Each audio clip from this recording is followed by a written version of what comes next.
After an up and down week of basketball here at UNC, we need to bring in basketball analyst Caleb Waters to break it all down for us. Caleb.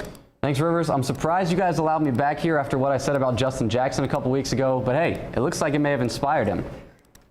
Now, there were essentially two separate teams out on the court for UNC on Wednesday night and on Saturday afternoon. In the Duke game, the Heels went 1 for 13 from beyond the arc. That's an atrocious 7.7%. And it wasn't just the typical culprits either. It was Marcus Page, Joel Berry, Justin Jackson, and basically anyone else on this team who shoots threes. Now, in the Miami game, it was a whole different story. UNC shot 9 of 20, or 45% for you math majors, from beyond the arc, and everybody was getting involved. Justin Jackson, buckets. Joel Berry, he says buckets. Even Nate Britt goes on to quote Oliver Twist here, says, "Please, sir, I want some more buckets." When the Heels shoot well from beyond the arc, it forces defenders to respect the range and doesn't allow for the double team down low.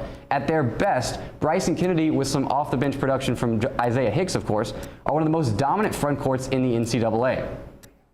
Because the Heels didn't shoot well against Duke, the Blue Devils were able to clog up the paint and force the UNC forwards to take tough shots. But when North Carolina shot the ball well, as they did against Miami, it opened up space for guys like Bryce Johnson to assert himself down low. Here you're going to see Bryce get the feed to Isaiah. Easy 2 points on the dunk. Let's take a look at this one more time. Marcus's defender is going to come out and bite on the pump fake, which is going to give Marcus just a little bit of space to drive. Now Bryce's defender commits on the pick and roll. Bryce gets the ball. Great pass inside to Isaiah. All of that opened up because Marcus's defender bit on the pump fake outside. Now let's take a look at the stats to back this up. Bryce Johnson isn't factored into this equation because he's shown he's going to score regardless of what his teammates do. But for the other three bigs, it's evident that when the three ball falls, the post opens up. Kennedy, Isaiah, and Joel combined for 12 points against Duke. But against the Hurricanes, those same three big men combined for 26 points, obviously because of the more effective floor spacing.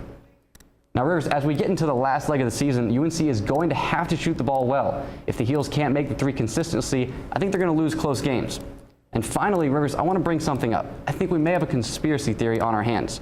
Roy has 86 points with 6 minutes and 45 seconds left in the game and can't break 100. Maybe he's more of a Chick-fil-A guy, but I think he and Bojangles have some dirty dealings under the table.